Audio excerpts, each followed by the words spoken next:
Que Jesus se faça uma presença viva, quem sabe até sentida nos nossos corações. É sempre uma alegria rever companheiros, nos trazem lembranças, nos evocam sentimentos e às vezes fica difícil nós mantermos a nossa harmonia. Então eu peço um pouco de paciência para respirarmos fundo, para nós não nos desequilibrarmos, porque nada supera a reunião de corações amigos, nada. Não há tecnologia, não há distância, não há força de pensamento no universo que supere a presença, a comunhão das pessoas. Ainda ontem eu me lembrava que num processo encarnatório, o espírito vai perdendo a sua consciência, a sua lucidez, sua memória vai se abafando temporariamente, de modos que quanto mais próximo do nascimento terreno ele chega, menos ele tem consciência e menos são os relatos que ele traz. Os relatos que nós temos dos processos reencarnatórios vêm de outros que acompanhem. Nós sabemos que há um acompanhamento muito grande nos processos, embora muitos aconteçam ao sabor das leis, mas com a morte é diferente, porque com a morte todo mundo vem contar como é que foi. Eu pensava sobre isso. Se eu tivesse vindo aqui ontem, que era uma coisa que já não existe mais, o dia da mentira, se há de se lembrar disso, hoje não tem mais o dia da mentira, porque todo dia tem mentira. Eu poderia falar aquela que é das maiores do mundo, que ninguém nunca voltou do além para contar como é que é. Voltam todos os dias, um testemunho, um relato de uma variedade de situações que as pessoas estão depois da morte. E isso é desesperador. Isso é uma coisa trágica, porque a grande maioria está em má situação. Morreu, não sabe que morreu. Morreu, sabe que morreu, mas não aceita.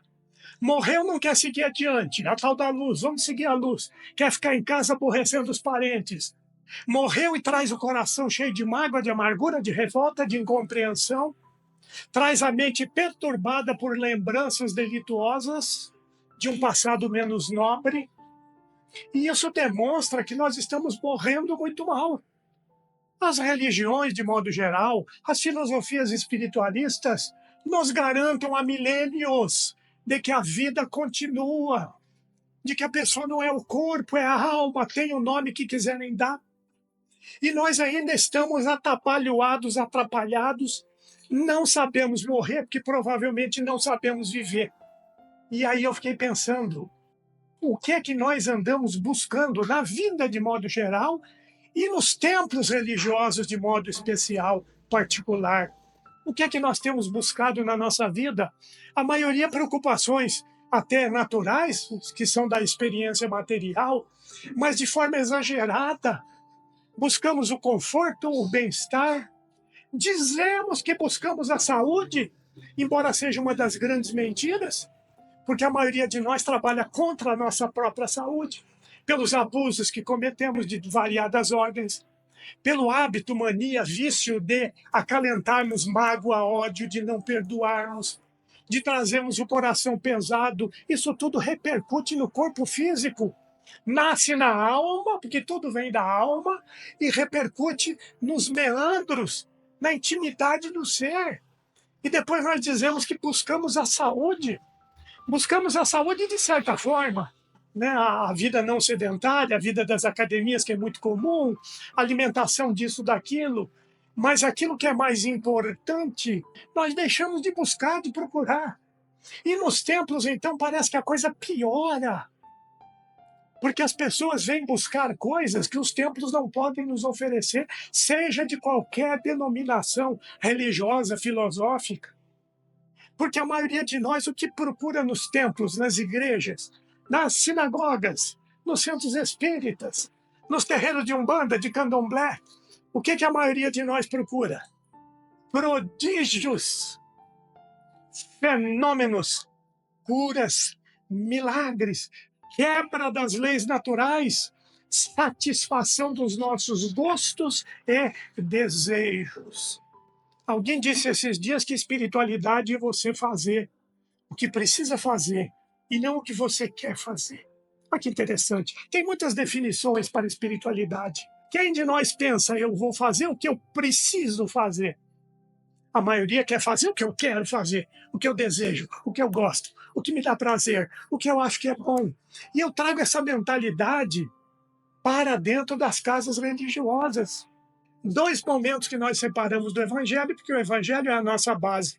Não temos condição de sair muito disso, porque o resto tudo é acessório, no meu entendimento humilde. Separei 2 momentos.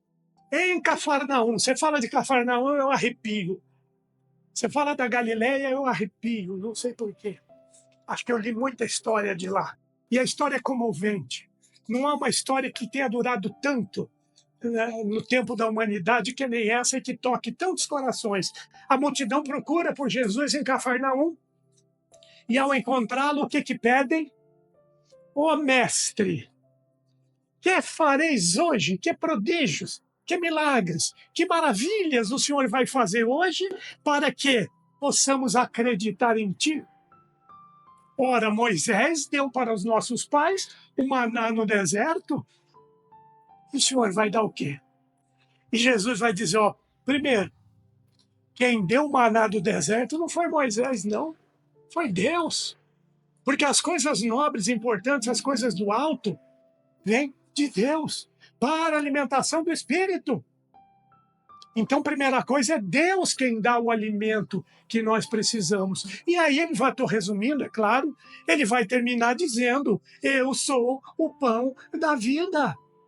Aquele que provar deste pão não terá fome. Aquele que beber da água que eu ofereço não terá sede. Então não me procurem pelos sinais, pelos prodígios.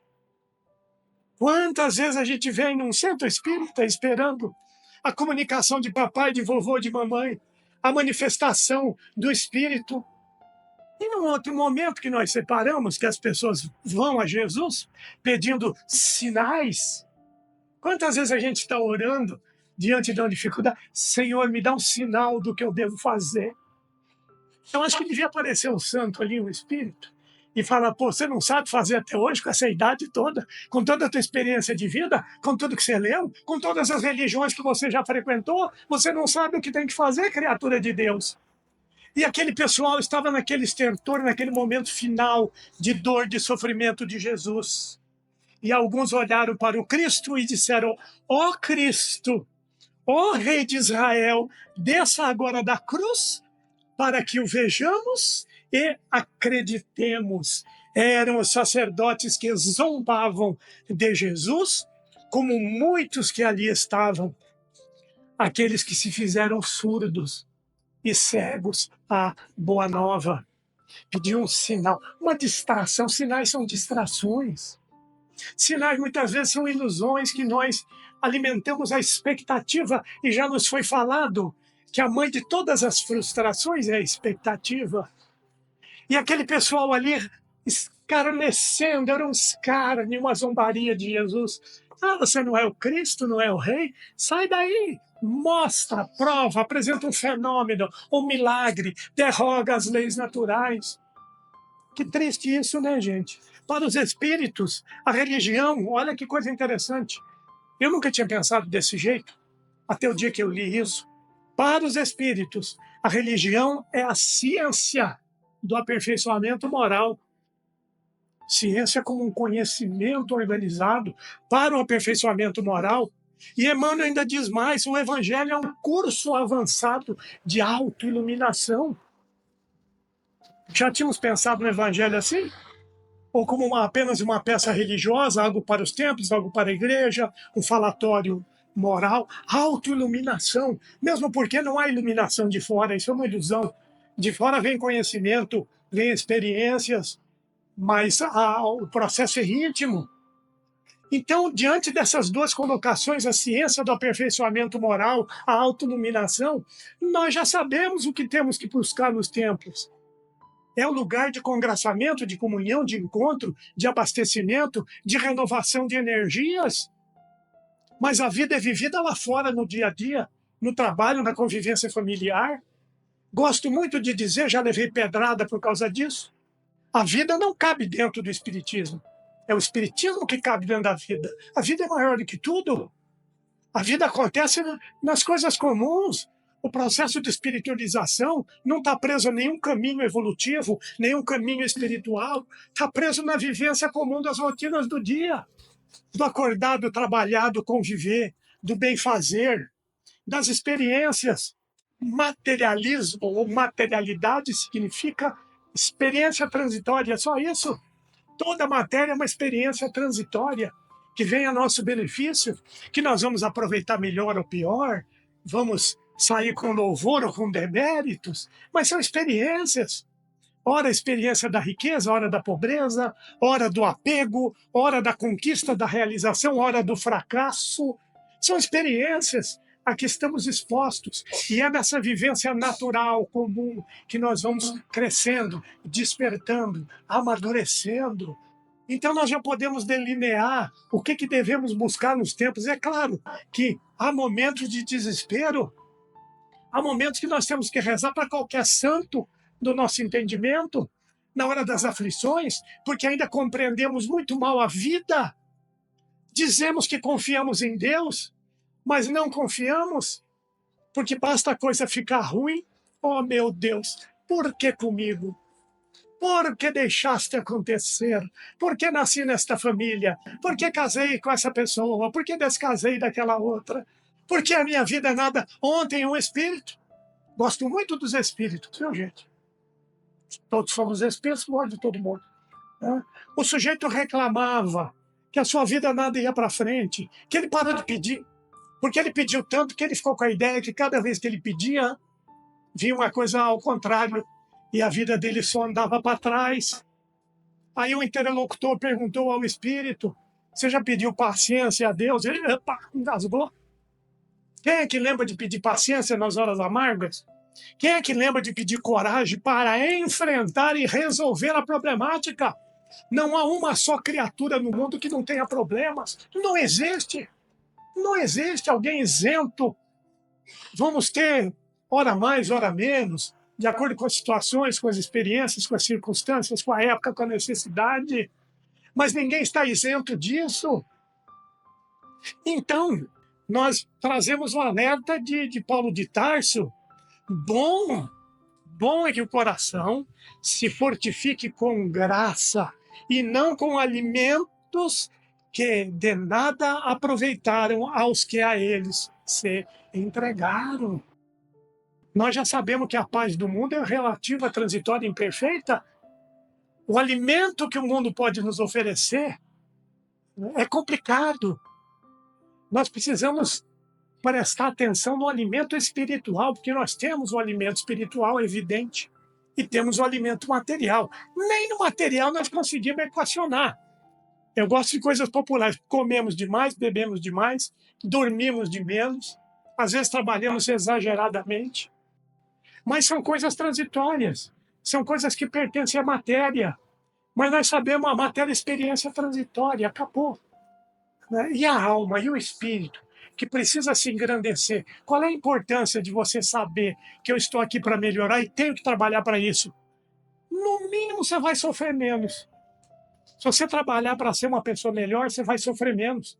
Você vai evitar as torturas e tortuosidades de um caminho ínvio. Você vai trabalhar a seu favor, porque hoje, meus companheiros, nós trabalhamos contra nós. Trabalhamos no sentido contrário. Batemos no peito para dizer que temos confiança em Deus. E antes que eu me esqueça a importância da congregação, conta-se que num país do norte de muito frio, um sujeito sumiu da sua igreja.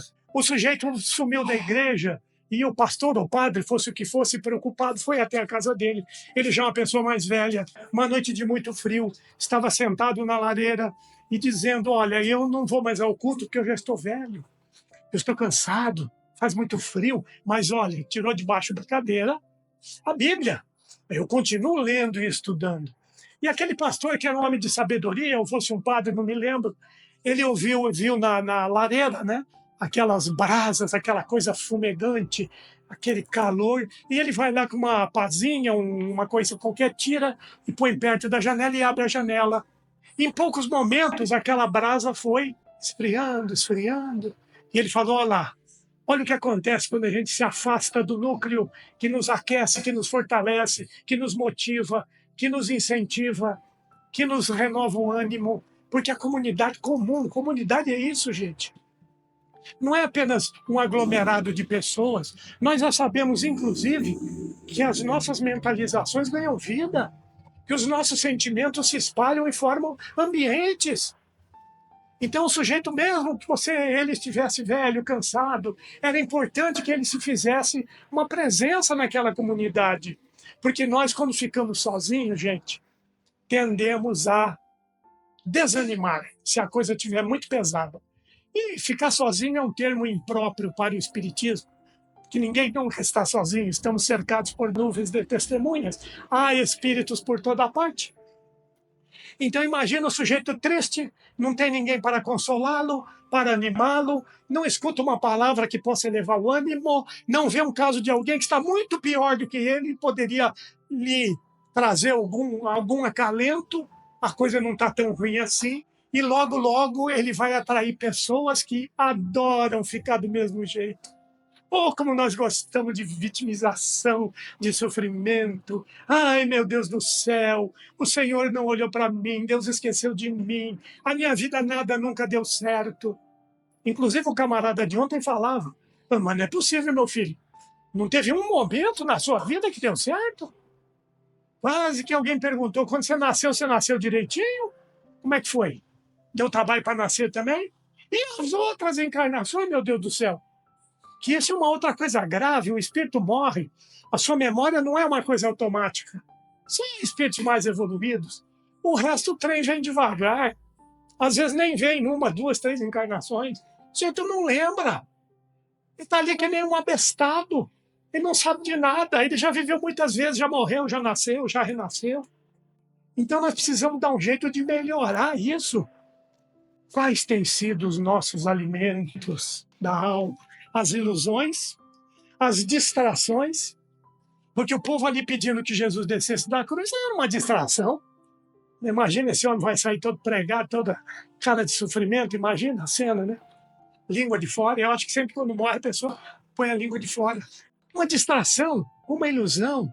Não preciso relatar, fazer lista das ilusões que nós sabemos, todos nós, que a nossa beleza vai durar para sempre, que a juventude será eterna, que ninguém vai ter nenhum probleminha na idade.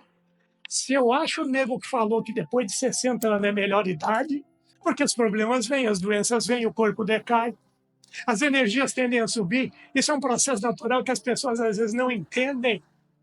O homem moço, moderno para a vida material, suas energias são concentradas no baixo ventre, na alimentação, na sexualidade, na realização, é a força do fazer.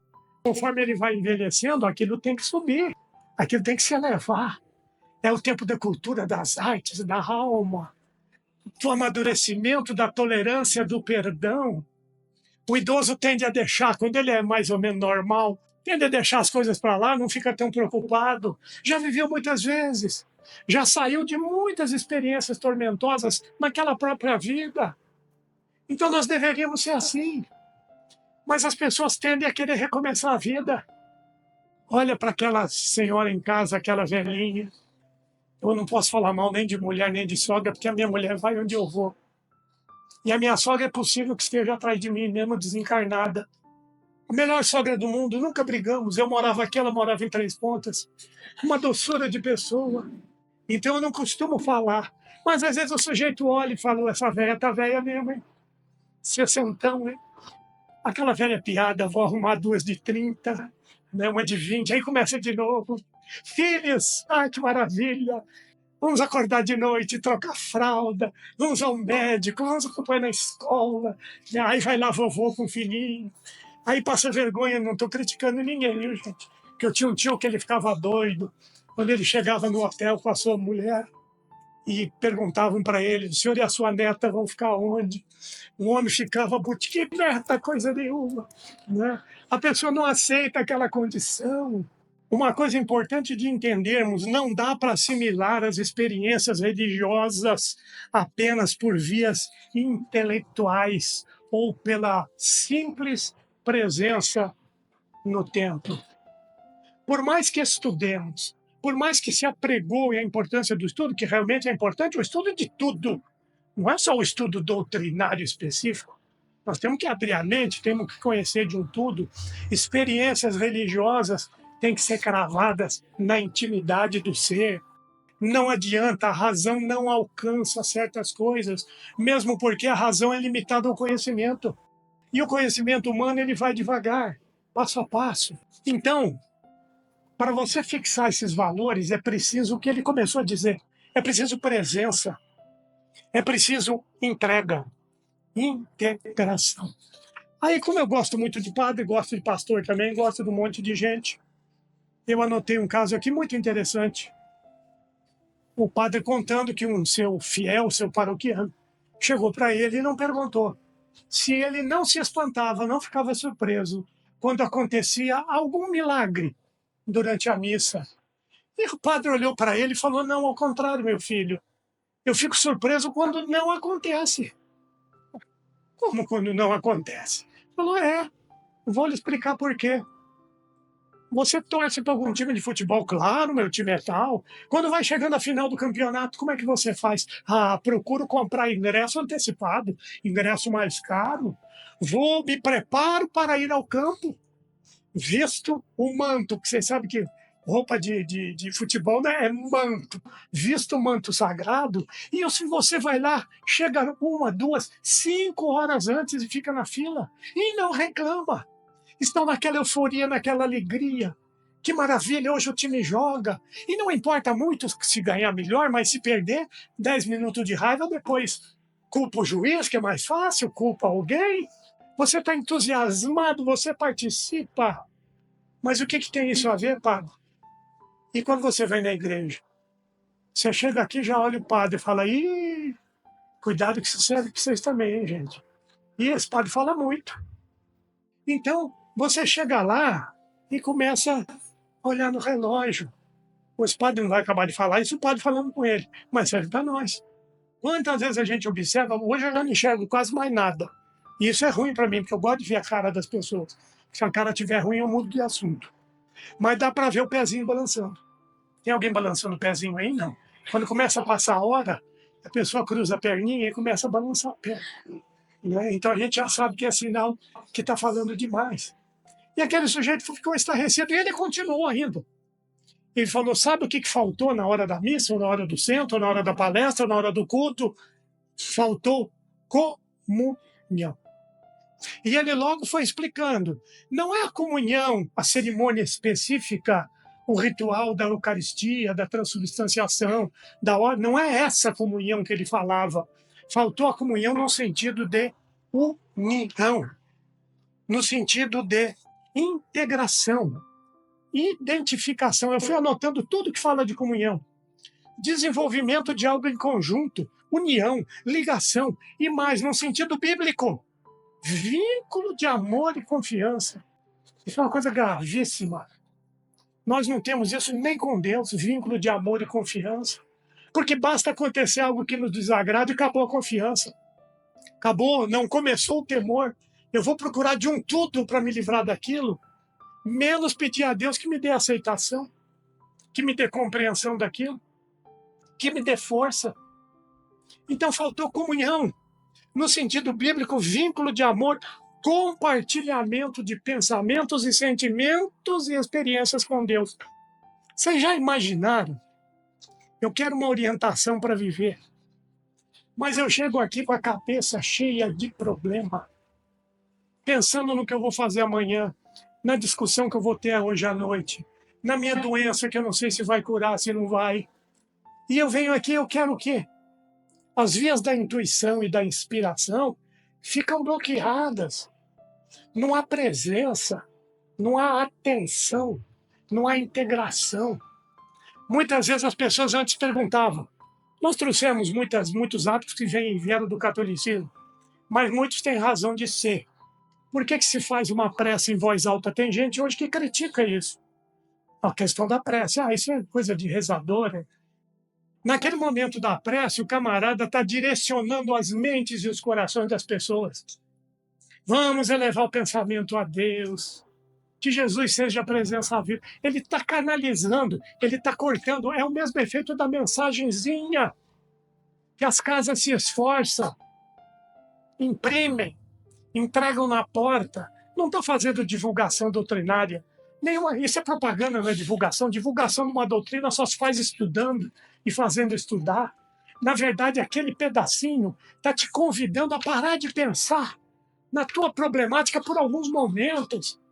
Algo que te toque o coração e a alma, para você chegar aqui com a cabecinha fria, para você sentir o ambiente, captar. O que é a atuação dos bons espíritos com a humanidade? Indução para o bem. Um espírito bondoso, elevado, ele só sabe fazer isso.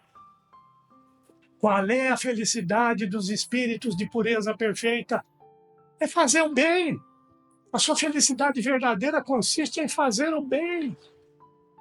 Mas, de repente, a gente chega aqui, os canais estão todos entupidos, com a problemática, às vezes com coisas mesquinhas.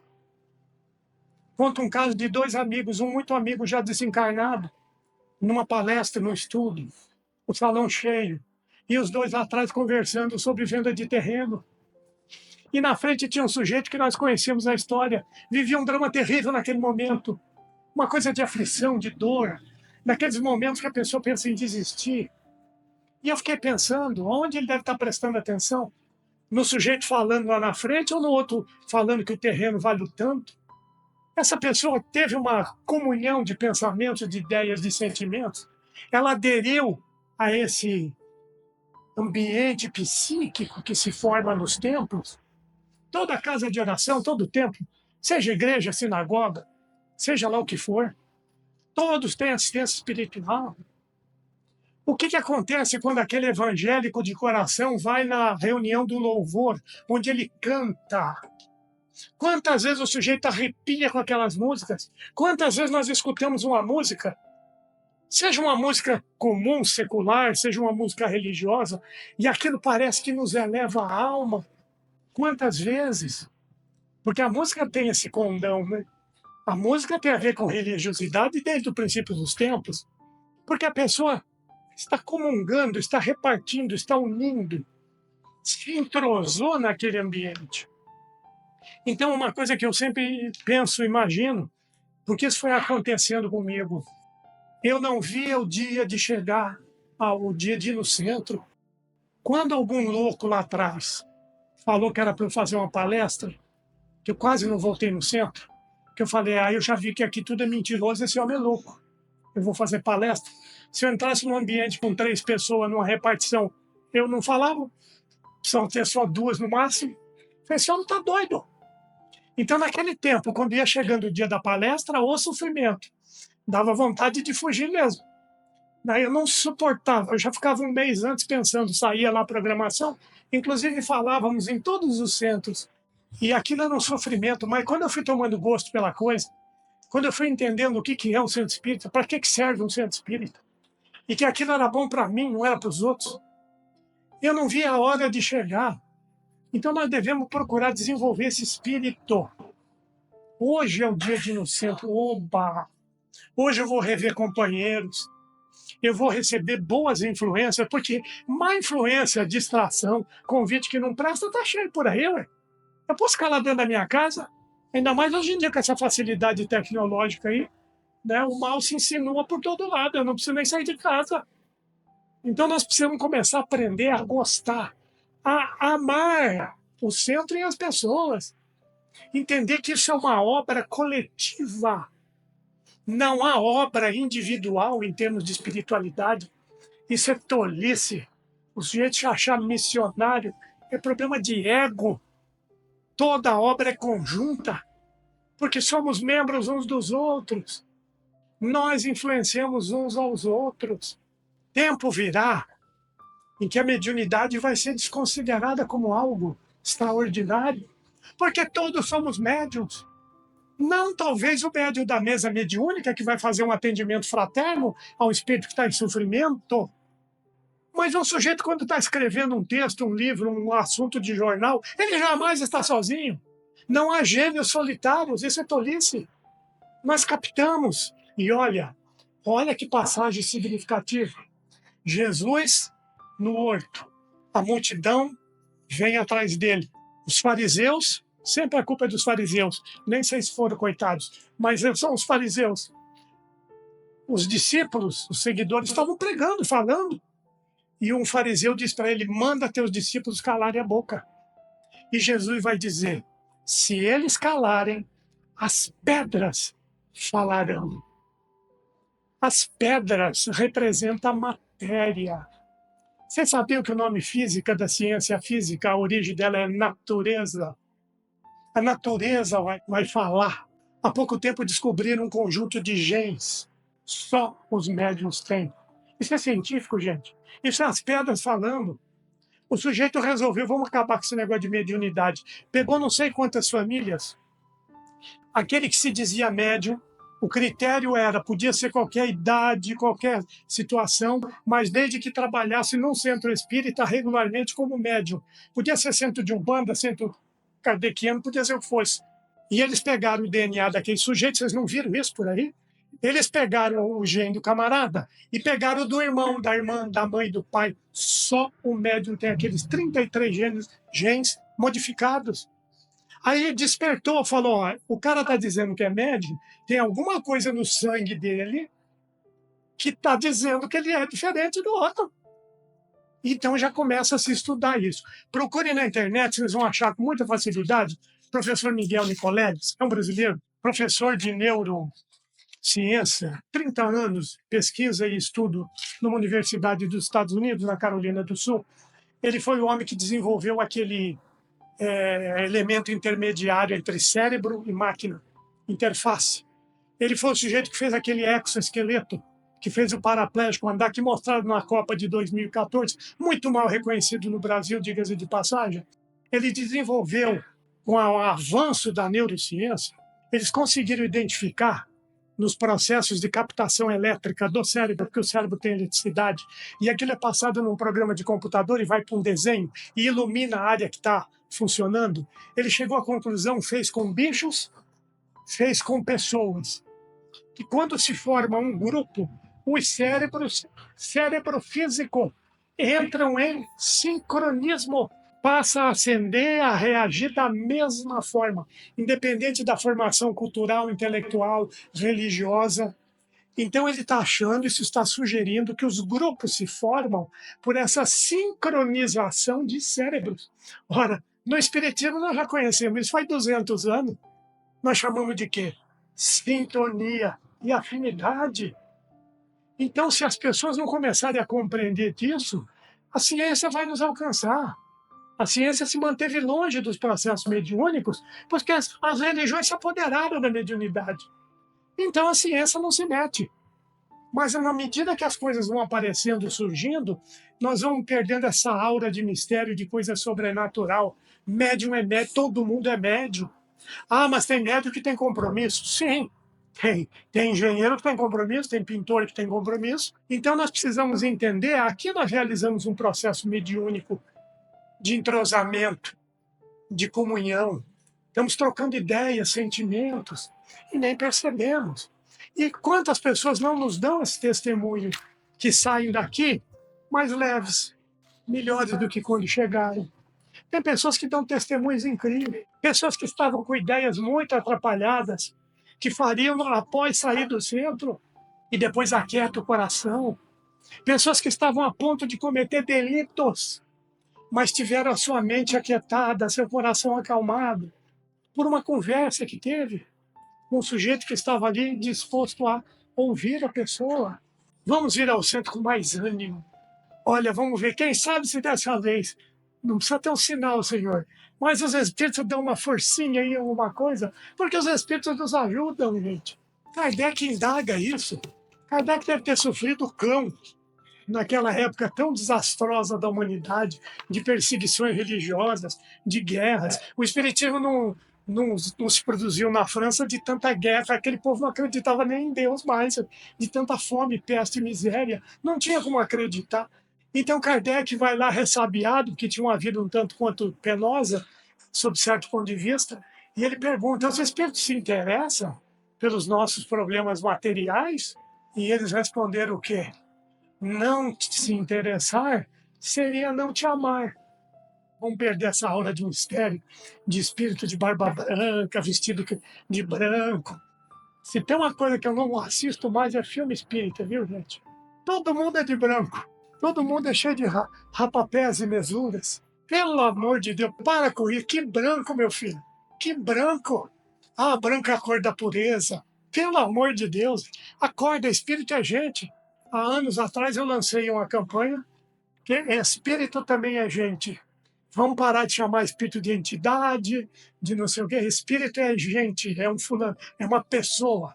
Esses dias eu falava numa reunião, aí o sujeito, a pessoa chegou na reunião, mas você deixou uma pessoa entrar depois da reunião? Eu falei, não, deixei, era um morto. Gente, espírito também é gente, é pessoa.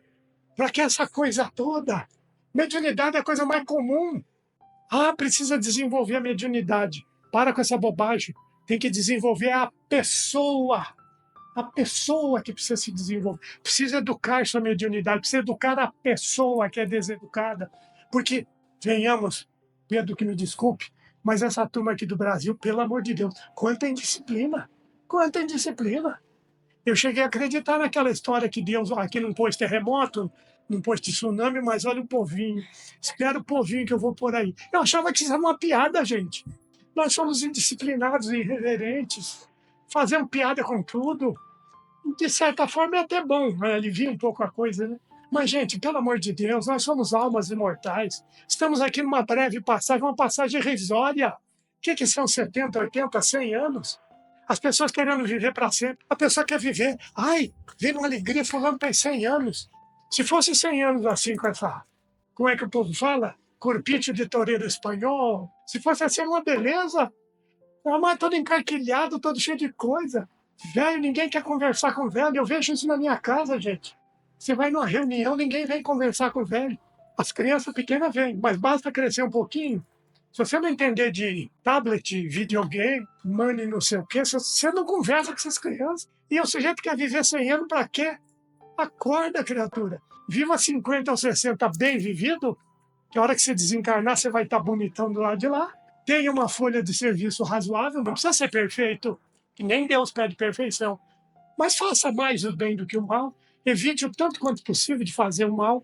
E você vai acordar do lado de lá e não vai engrossar esse coro das pessoas que estão numa miséria, porque cada vez que eu vou na reunião mediúnica, me dá um desânimo. Raramente aparece um que fala, meu, que negócio bom isso aqui. Pelo amor de Deus, a minha parentada está tudo aqui. Que essa fala singela possa servir para despertar algo em nós, né? Quem sabe os espíritos produzem algum sinal e nos chamam a atenção, ó, presta atenção que aquilo ali era com você, ó, aquele negócio anda muito desanimado, segue adiante, confia. Né? A maior prova de comunhão com Deus é a confiança. Apesar de tudo, sigo para o alvo, disse Paulo de Tarso. Né? Jesus, naqueles momentos derradeiros, né? Quantos de nós temos a coragem de dizer, como Jó, a história de Jó é a história da humanidade. Tudo que acontecia de ruim, Jó sempre dizia, o Senhor deu, o Senhor tirou, louvado seja o nome do Senhor. E a mulher dele reclamava, que vocês não imaginam. Morreu a criação, roubaram não sei o quê, ficou doente, morreram os filhos. O Senhor deu, o Senhor tirou. Louvado seja o nome do Senhor. Em tudo dai graças. Em tudo dai graças.